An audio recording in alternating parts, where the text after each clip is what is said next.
자, 친구들 우리 와 진짜 넓다 넓어. 자, 우리 주제 한번 외쳐볼까요? 시작. 다시 한번 시작. 통일로 가는 길. 자, 문희쌤, 문희쌤 마이크 조금만 조정해 주세요. 자, 얘들아, 우리 친구들 옆에 친구들 지금 옷 티셔츠 다 입고 있겠지만 다 뭐 그려져 있어요? 이게 뭔지 모르는 사람 설마 없겠지? 뭐 그려져 있어요? 자, 빨리 옆 친구가 알려줘. 이게 무슨 그림인지. 시작. 한반도야. 그래. 자, 한반도 위에 버튼 달아온 친구 손. 옳지. 자, 다음 주 못 들어온 친구 다음 주 꼭 달아와 주세요. 자, 우리 한반도를 나타내는 지도와 또 그 위에 우리 태극 분양의 예쁜 버튼이 달려 있는데요. 자, 이번 수련의 주제가 통일로 가는 길이야. 길. 이게 무슨 말일까? 우리가 어떻게 하면 통일을 향해 나아갈 수 있을지 그 방법을 알아보자는 건데요. 전도사님이 그림을 하나 보여줄 건데 놀래지 마. 누군지 아나? 이 사람? 자, 누굴까요? 누구야? 다 알지?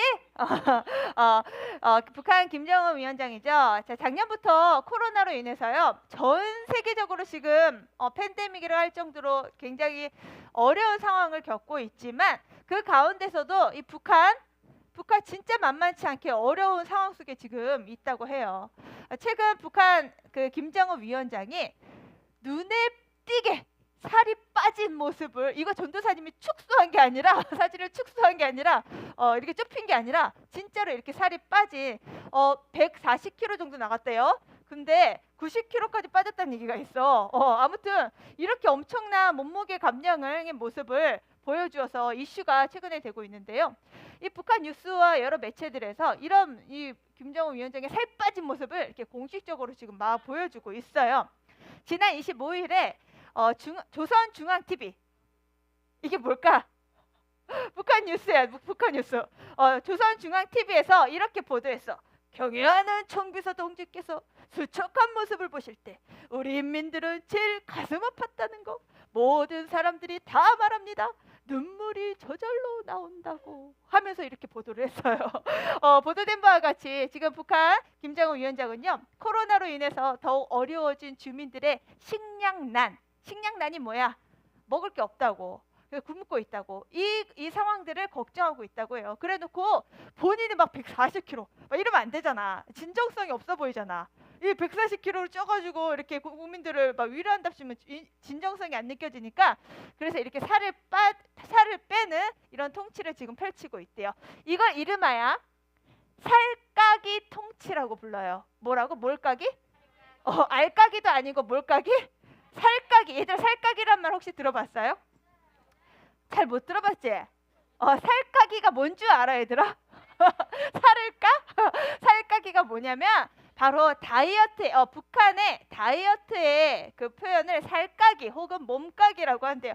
야, 북한에서 웬 다이어트라고 할지 모르겠지만 실제로 물론 다는 아니겠지만 이런 평양 같은 동네에서는 헬스장에 가서 다이어트, 이 살까기를 하는 사람 주민들도 있고요. 심지어 먹으면 살까기가 되는 약, 이름하여 황금 비만 알약을 개발해서 주민들에게 홍보를 하기도 한다고 해요.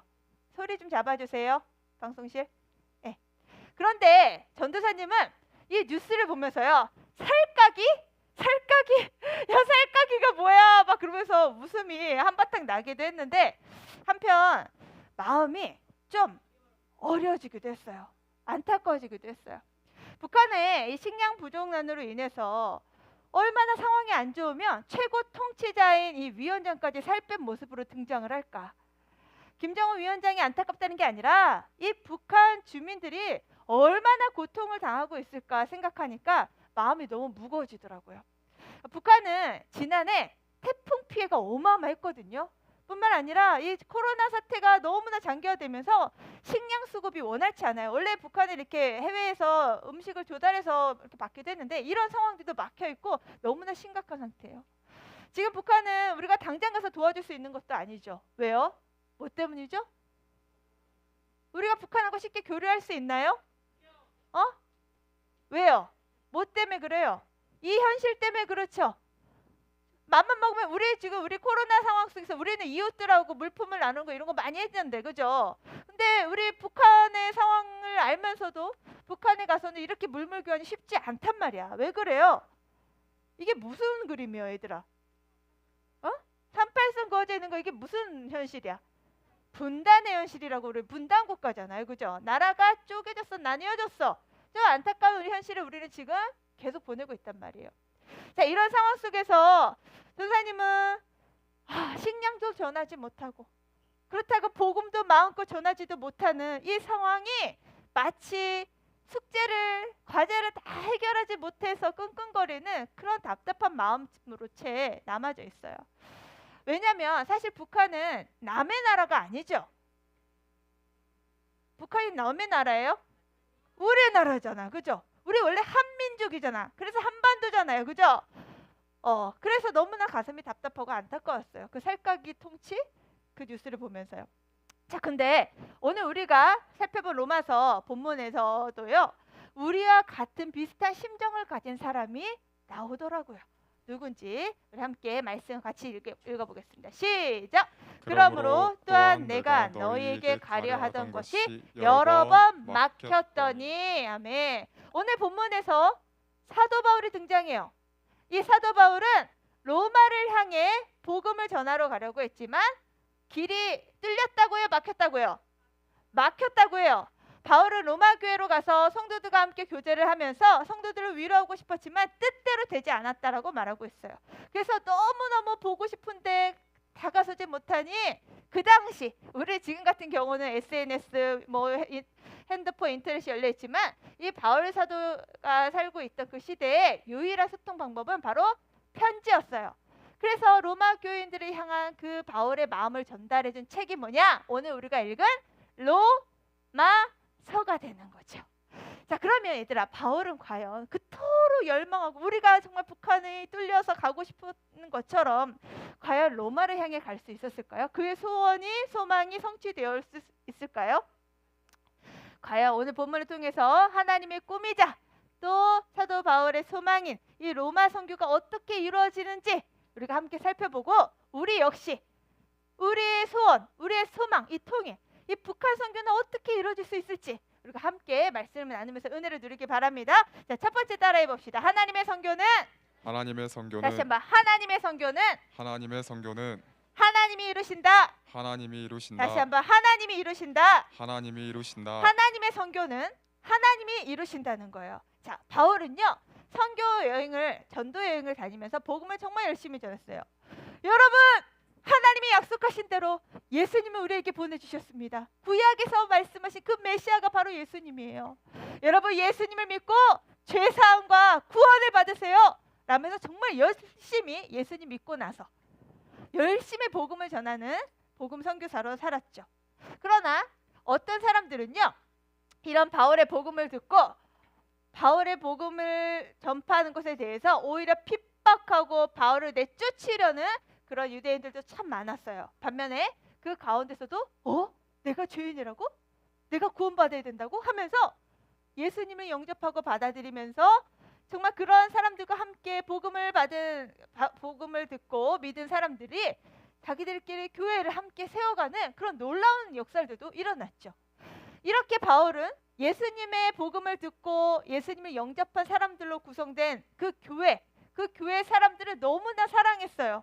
그래서 그 교회가 막 이렇게 핍박하는 유대인들 혹은 이단들을 통해서 휙휙휙 쓰러지지 않도록 늘 보살피고 늘 믿음을 굳게 하고 교회를 정말 뜨겁게 살펴보고 보살피고 사랑했죠.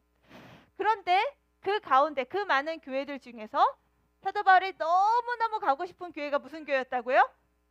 무슨 교회요? 앞서 말했죠. 무슨 교회라고요?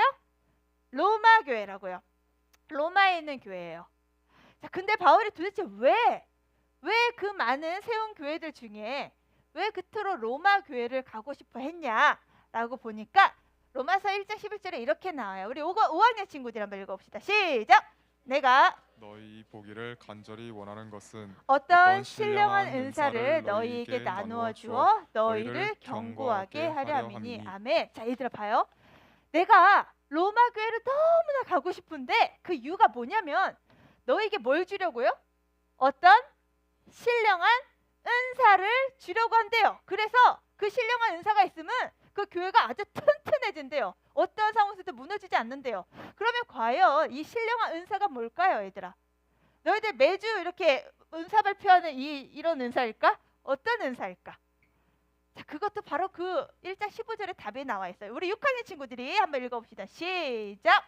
그러므로 나는 할 수 있는 대로 로마에 있는 너희에게도 복음 전하기를 원하노라. 아멘. 얘들아, 사도 바울이 로마 교회에 가서 그토록 전해주고 싶었던 신령한 은사가 뭐래요? 두 글자 뭐래요? 6학년 친구들 뭐래요? 복음. 근데 참 이상하죠? 얘들아, 복음이 뭐예요? 복음이 뭐야? 예수님이 나의 죄를 위해 십자가에 달려 죽으시고 다시 사신 그 사실을 믿는 것, 이것이 바로 복음이잖아요. 아까 이미 로마 교회는 이 복음을 듣고 영접한 사람들로 구성된 교회 아니었나요? 맞아요. 그런데 봐봐요. 우리가 지금까지 누가복음 얘기하면서 계속 유대인들 이야기도 하고 이방인 얘기들도 계속 했는데, 이 로마 사람들은 유대인의 입장에서 볼 때, 그치? 이스라엘 입장에서 볼 때 이방인이에요, 아니에요? 이방인이잖아요, 그죠? 그런데 이 세상 사람, 이 로마인들이 어떻게 복음을 듣게 됐냐면, 예루살렘에서 오순절이라는 성령 강림 사건이 있었어요. 막 제자들이 기도하고 있는데 성령의 불이 막 내려와서 예수님을 믿는 사람들이 많아지는 역사가 일어날 때, 그때 로마 사람들이 예루살렘으로 왔다가 어떻게 복음을 딱 우연히 듣고 그 복음을 듣고 영접하여 자기 나라로 가서 세운 교회가 바로 로마 교회인 거야. 그러니 이방인이 세운 교회인 거죠. 그래서 바울 사도는 걱정이 되었어. 아하, 이 이방인들이 세운 교회가 어떤 이단이, 너희들 이단이 뭔지 알지? 신천지와 같은 거, 이런 이단이 닥쳐와서 교회를 무너뜨리진 않을까? 그리고 또 복음에 핍박하는 유대인들로 인해서 교회가 흔들리진 않을까? 늘 이게 노심초사 걱정이 되는 거야. 그래서 사도 바울이 이 견고한 복음을 심어줘서 로마 교회가 어떤 상황에서도 무너지지 않게 하려고 지금 로마를 향해 가고 싶은 열망이 뜨겁다라는 그 얘기를 하고 있는 거예요. 자, 근데 로마로 가는 길이 쉬웠다고요, 어려웠다고요? 길이 막혔다고 했죠. 어떻게 그 길이 막혔냐면 바로 이런 상황이야. 어메. 짠짠. 유대인에게 복음을 전했다는 이유로 사도 바울은요, 진짜 어마어마한 채찍질을 당하고 또 감옥에 보내지고 또 돌에 맞고 어마어마한 일들이 많았어. 심지어 재판까지. 근데 재판은 누가 받아요? 죄인이 받잖아, 그죠? 복음 전했다는 이유로 막 유대인들이 바울을 잡아가고 막 이랬단 말이야. 그래서 바울은 가이사랴에서 이 아그리빠 왕과 베스트 총독에게 재판을 받았어요. 그런데 놀라운 게 있어. 바울은 유대인이긴 하지만 로마 시민권자야. 너희들 시민권자 뭔지 알아요? 로마에서 태어나 보니까 로마인 거야. 근데 유대 사람, 원래 유대인인데 태어나 보니까 로마에서 태어났어. 이걸 시민권이라고 하지. 그러니까 시민권이 있다는 거, 힘이 있다는 거야. 그래서 바울이 지금 어디 가고 싶어 해요? 로마로 가고 싶어 하잖아. 그래서 나는 로마 황제에게 가서 재판을 받겠어. 사실은 엄밀히 말하면 죄인은 아닌데 재판을 받아야 죄인인지 아닌지가 결과가 나오잖아. 그래서 자기가 시민권자인 것을 잘 이용해서 나는 로마 황제에게 재판을 받겠어 하고 이제 가게 되는 거예요. 그래서 배를 타고 가는데 이런 엄청난 가이사랴에서 로마까지 가는 길은 정말 아주 먼 길이에요. 지금도 먼 거리로 비행기를 타고 한 번에 빨리 갈 수 있지만 이 당시에는 비행기가 없었잖아요, 그죠? 배를 타고 움직였단 말이에요. 오랜 시간 항해를 하면서 이 어려운 이 난관을 통과해야만 했어요. 근데 문제는 바울이 탄 배가 유라굴로라는 광풍을 만나요. 오늘 음향 짱짱하다, 그지? 유라굴로라는 광풍을 맞아. 그러니까 죽게 생기는 거야. 이 엄청나게 센 바람을 부니까 파도가 막 몰아치고 배는 이리저리 막 흔들리면서 다 죽게 생기는 거야. 다 사람들이 배 안에 있는 사람이 와, 우리 이제 죽었다 하고 있는데 그때 놀라운 하나님 말씀이 바울에게 들려져요. 바로 27장 24절입니다. 전서 읽어볼게요. 바울아, 두려워하지 말라. 내가 가이사 앞에 서야 하겠고 또 하나님께서 너와 함께 항해하는 자를 다 내게 해주셨다. 얘들아, 이게 도대체 무슨 말이에요? 바울이 로마 간다는 거예요, 못 간다는 거예요? 로마 간다는 거야. 네가 로마로 가도록 누가 인도하시겠다는 거예요? 하나님이 인도하시겠다는 거예요. 얘들아, 생각해봐. 아까 그 유라굴라 광풍, 어마어마한 광풍, 되게 유명한 광풍이거든요. 그 광풍 불면 살기를 기대하지 말아야 돼. 그런 상황 속에서 하나님 바울에게 말씀하고 계셔. 바울, 두려워하지 마. 내가 너 로마로 가게 할 것이다. 와, 놀랍지 않아요? 바울은 이런 상황에서 나 죽었다 할 수도 있지만 자신에게 들려오는 그 하나님의 꿈, 하나님의 비전, 하나님의 마음이 들려오니까 거기서 용기가 생기는 거야. 그래서 결국 어떻게 됐을까요? 바울은 그토록 자기가 원하고 바랬던 그 로마를 향해 가게 됩니다. 아멘. 이게 바로 하나님의 선교예요. 로마로 가서 복음을 전하려는 바울의 간절한 이 소망이 사실은 어디서 시작된 걸까, 얘들아? 사실은요, 바울 이전에 하나님이었어요. 하나님의 꿈이 바울 속에 딱 들어오니까 그토록 바울 마음속에 그 꿈을 이루고자 하는 열망이 일어난 거죠. 하나님은요, 이런 바울의 로마로 향해 가는 그 난관, 어려운 과정도 하나님이 직접 뚫게 하셨어요. 그래서 그 길을 하나님이 여셨다는 거야. 그래서 하나님의 선교를 누가 이루신다고요? 하나님이 이루시는 거야. 아멘? 이건 정말 중요한 사실이에요, 얘들아. 내가 친구 전도해가지고 오는 것 같죠? 근데요, 이 친구 전도하고 싶은 마음을 누가 주시는 걸까? 하나님이 주신단 말이야. 하나님은 나를 통해 내 친구가 구원받도록 내 안에 그 열정과 열심을 불러일으키세요. 그래서 우리의 전도 선교는 사실상 하나님이 시작하시고 하나님이 이루시는 것인 줄 믿습니다. 전사님 이 일에 우리 소녀부 친구들이 다 쓰임받기를 예수님의 이름으로 축복합니다. 아멘. 자, 두 번째 따라해봅시다. 하나님의 선교는 우리를 통해 이루신다. 우리를 통해 이루신다. 다시 한번 하나님의 선교는 하나님의 자, 내 선교는 가슴에 손을 얹고 우리를 통해 이루신다. 우리를 통해 이루신다. 다시 한번 우리를 통해 이루신다. 자, 앞서 살펴봤지만 하나님의 꿈이 전달된 사람이 누구였어요? 사도 바울이었죠. 하나님은 복음을 믿고 복음을 위해 살아가는 이 한 사람 사도 바울을 통해서 하나님의 선교를 이루어 가셨어요. 근데 하나님의 선교는요, 이 사도 바울만이 이루어가는 게 아니에요. 지금도요, 전 세계의 하나님의 선교를 이루어가는 선교사들이 많아요. 혹시 지금 얼마나 많은 선교사들이 나아가고 있는지 한국에서 혹시 알아요? 잘 모를 것 같아서 저는 준비해봤어요, 자료를. 잘 보이니? 자, 1979년부터 지금 2022년, 그러니까 최근 자료인데요. 지금까지 우리 한국이 세계 한 168개국으로 168개국, 어마어마하죠? 168개국에 선교사를 파송하는 우리 정말 위대한 나라야. 하나님이 그렇게 우리나라를 성장시키셨어. 지금 얼마나 많이 파송이 됐냐면, 자, 1979년부터 지금까지 총 보여요? 22,259명의 선교사가 지금 해외로 나가서 장기적으로, 단기 선교사들 말고 장기적으로 정착해서 생활하는 선교사들이 지금도 이렇게 많이 있어요. 물론 코로나 때문에 지금 막 길이 막혀서 선교 사역이 어려워진 상황들도 있지만 그럼에도 하나님의 일은 계속 진행되고 있어요. 자, 그러면 전세 궁금했어. 아니 그러면 이 22,259명 중에 북한 선교를 감당하시는 분들은 몇 명이나 있을까? 북한 선교는 도대체 어떻게 이루어지고 있을까? 너무 궁금하더라고요. 그래서 막 북한 선교 관련 그 전문 기관에도 전화해서 선교사님들이 몇 분 정도 있을까요? 근데 그 숫자를 정확하게 파악하기는 어렵대. 워낙 북한이라는 상황이 이렇게 폐쇄되는 사회이다 보니까 정확하게 표현할 수는 없대. 대신 우리 한국 사회에서 이 북한 사역이 어떻게 이루어지는지 알 수 있는 방법이 있더라고. 그게 바로 이거였어. 웬 숫자? 너도 숫자 좋아하니? 안 좋아하지. 그래서 다 읽진 않을게. 자, 요것만 한번 읽어보자. 시작. 29,400. 이게 무슨 숫자냐면 지금 우리나라에 너희들 탈북민이라고 들어봤어요? 탈북민. 탈 벗어났다고, 탈출했다고. 북민. 북에서 탈출한 주민들을 우리는 탈북민이라고 불러요. 그러니까 북에서 탈북하신 분들이 우리나라에 지금 정착해서 살고 있는 숫자야. 29,400명. 물론 어린아이들은 뺀 숫자야. 더 많겠지. 자, 근데요, 이 탈북민들이 혹시 전도사님 저요 경산에서 탈북민 본 적 있어요? 하는 친구 있어요? 혹시?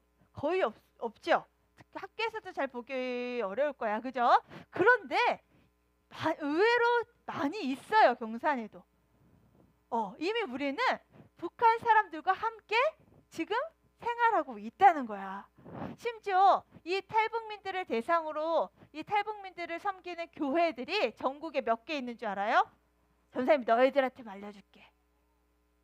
58개가 있어요. 탈북민들로 구성된 교회가 우리나라에, 북한 말고 우리나라에. 놀랍죠? 그 사실상 어떻게 보면 우린 이미 지금 통일 시대를 살고 있는 거야. 이미 북한 사람들과 함께, 물론 내 가까이 바로 있진 않지만 이미 그분들이 여기 곳곳에 이미 살고 있단 말이에요. 자, 그래서 전사님이 이번에 왜 우리 소년부 주제가 통일로 가는 길인가 라고 왜 주제를 삼았는지를 계속 이야기해 볼게요. 우리가 이거 북한 그 설문 인식조사 했었던 거 기억나요? 인식 설문조사 했던 거? 그래서 너희들 핸드폰으로 다 체크했죠? 그 결과야. 자, 한번 보자. 너희들이 다 엄마랑 부모님하고 같이 띠딩띠딩 내린 결과야. 자, 북한에 대해서 알고 있나요? 자, 파란색이 네고요. 빨간색이 아니온데, 자, 파란색이 지금 82%예요. 오, 그래도 북한에 대해서 알고 있대. 근데 이 알미 도대체 어떤 알미인지는 모르겠어. 그냥 북한을 안다, 막 북한의 이름 들어봤다 이건지 진짜 안다는 건지. 그리고 아니오가 의외로 18.6%가 있었어. 자, 그리고 북한에 대해서 알고 싶은 거 하고 조사를 했더니 너희가 응답한 게 뭐였냐면, 자, 제일 많은 게 뭘까요? 북한의 학교 생활. 너희들이 은근히 친구들의 학교 생활이 궁금했나 봐. 그래서 북한의 학교 생활 교육. 그리고 북한의 언어. 북한의 언어. 아까 전사님이 처음부터 언어 얘기했지. 북한의 언어 뭐였어? 살까기. 너희들 이제 하나 배운 거야. 알았지? 살까기 배운 거야. 그치? 살까기가 뭐라고요? 사실 다이어트는 영어인데, 그죠?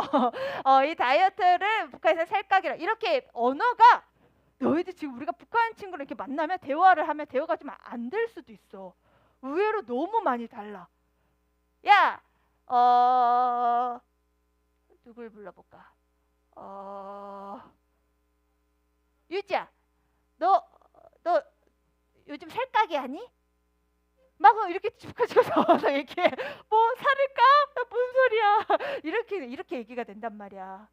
아무튼 이런 언어에 대해서도 우리가 친구들 궁금해. 자, 그다음에 또 종교, 북한의 종교. 너희들 아마 북한에서 신앙생활을 어떻게 하는지 궁금해서 이렇게 물었는 것 같아.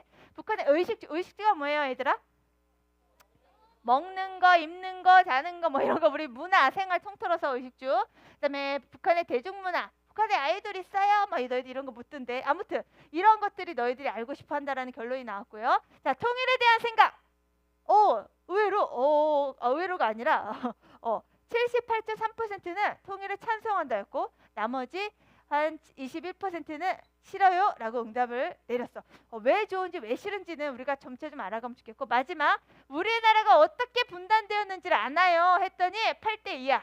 10명 중에 8명은 알고 2명은 모른대. 그래서 이런 내용들을 이번에 우리가 통일로 가는 길이라는 주제를 가지고 오늘부터는 선생님들과 함께, 얘들아 너희들 이렇게 속으로 보러 앉으니까 너무 좋죠? 이거 너무 기다렸죠? 선생님들도 지금 너무나 좋아하시는데, 자, 북한의 문화를 오늘 선생님하고 함께 배워볼 거고요. 둘째 주는 북한의 학교 생활에 대해서 배워볼 거고, 또 북한의 신앙생활 어떻게 되는지를 배워볼 거고, 셋째 주는 북한의 지역. 우리나라, 이게 너희가 아마 우리 남한 지도는 익숙할 거야, 그지? 근데 북한 지도를 익숙하지 않을 건데 그 내용도 살펴보게 될 거고요. 자, 24일은 짜자잔 뭐 한다고? 유튜브 온라인 수련회. 진짜 신나는 유튜브 온라인 수련회가 있을 거고, 자, 마지막 주일 25일에는 정말 특별한 시간을 가질 거야. 실제로 북한 탈북민들을 대상으로 사역하시는 목사님이 오셔서 탈북민 친구와 함께 오셔서 너희들에게 북한의 현실에 대한 이야기를 전달해 줄 거야. 우와! 하나님께 영광을. 아무튼 정말 기대가. 그리고 셋째 주에도 오실 거야. 탈북민 선교사님 오실 거야. 그래서 정말 이번 한 달 너희들 정말 기대해도 좋아. 어디서 듣도 못할 이야기를 여기서 듣게 될 거야. 그래서 이번 수련을 통해서요, 우리가 정말 하나님이 우리에게 예비하신 놀라운 은혜를 다 경험하면 좋겠어. 자, 그런데 우리가 이번 한 달 동안의 그 시간들 통해서 꼭 우리가 해야 될 게 있다면, 자, 첫 번째 따라해 봅시다. 북한에 대해서 알기. 두 번째, 북한을 위해 기도하기. 자, 세 번째, 북한 친구 신발 보내기. 요 세 가지를 우리가 함으로써 우리 수련을 마무리하려고 하는데요. 너희들 이거 다 지난주에 받았어요? 자, 이거 혹시 저금통에 저금해본 사람 손 들어봐. 오! 오! 오! 오, 놀랍네. 와, 고마워요, 얘들아. 얘들아, 이게 뭐냐면 북한 어린이 신발 기증 후원금 대충 알겠지, 사실. 그런데 이거 왜 하는지 너희들이 알아야 될 것 같아서 전생 영상 하나 준비했거든요. 우리가 이게 어떻게 쓰여질지 한번 영상으로 보도록 하겠습니다.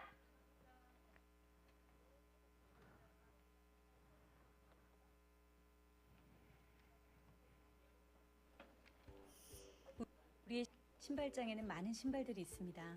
운동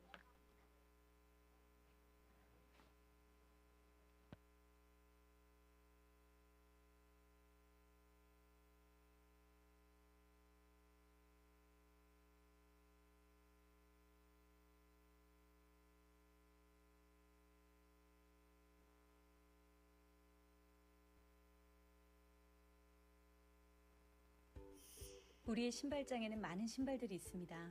운동화, 하이힐, 정장용 혹은 캐주얼한 신발들 그리고 필요한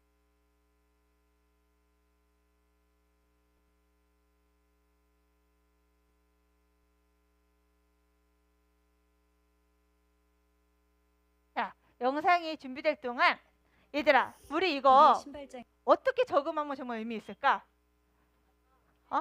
매일매일, 매일매일 좋아. 또 1,000원씩? 또 한 10,000원씩? 얘들아, 이거를 오늘 영상을 보고 나서요, 우리 친구들 스스로 참여해도 좋고 온 가족이 참여해도 정말 의미가 있을 것 같아. 그래서 돈이 얼마나 많이 모였냐, 그것도 물론 필요할 수 있는데요.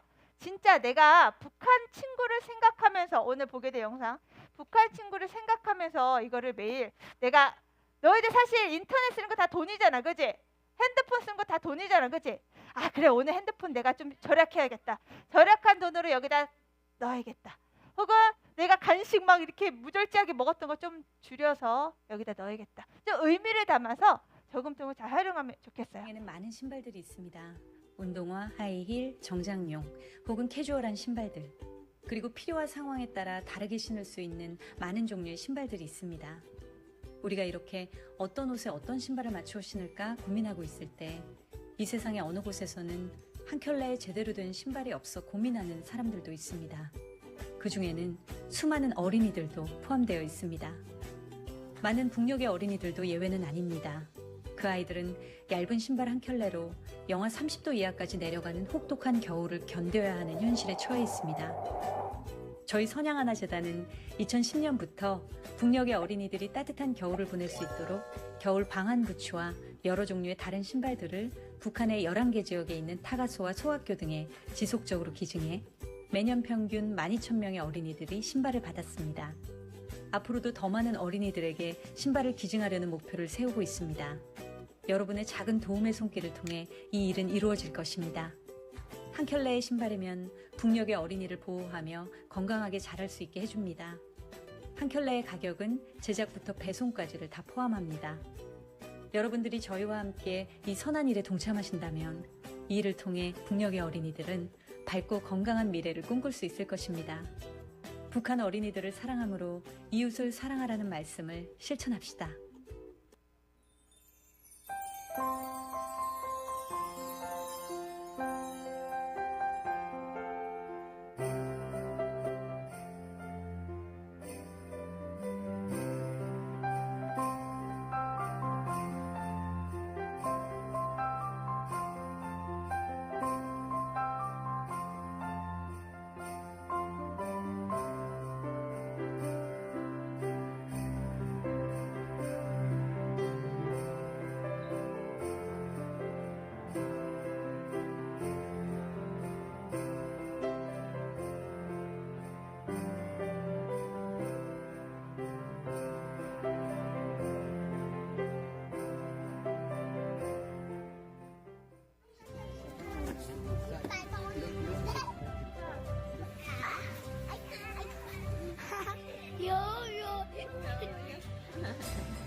자, 불 좀 켜주세요.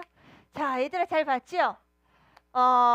정말 우리가 이 저금통에 뭐 얼마 모일지 모르겠지만 이 북한 어린이 친구에게 신발 하나 보내는데 얼마 비용 든다 했어요? 15,000원 든대요. 운송비까지 다 포함해서겠죠. 우리에게 15,000원, 한 달 15,000원은 물론 클 수도 있지만 사실은 엄청난 게 아닐 수도 있어. 그죠? 우리가 하루 가족하고 외식하는 비용보다 훨씬 적은 비용이잖아요. 그죠? 그래서 내가 이번 여름 수련을 통해서 북한 친구에게 한 켤레 신발은 후원하겠다라는 목표를 가지고 그 이상도 괜찮아요. 그래서 목표를 가지고 우리 친구들이 잘 동참할 수 있길 바랍니다. 할 수 있겠죠? 아멘. 그래서 이번 한 달 동안 정말 하나님이 이루시는 그 북한 선교 그리고 우리를 통해 이루시는 그 북한 선교가 어떻게 멋지게 펼쳐질 수 있는가 그것을 우리가 바라보게 되고 그걸 우리의 비전으로 삼고 하나님 우리를 통해서 북한 선교를 멋지게 이루시는 그런 이번 여름 수련회가 되기를 주님의 이름으로 소망합니다. 무엇보다 그 일에 전도사님과 우리 선생님들과 우리 친구들이 쓰임받길 바래요. 우리 옆 친구에게 이주자. 친구야, 이제부터 너는 북한 선교사야. 아멘. 자, 그런 친구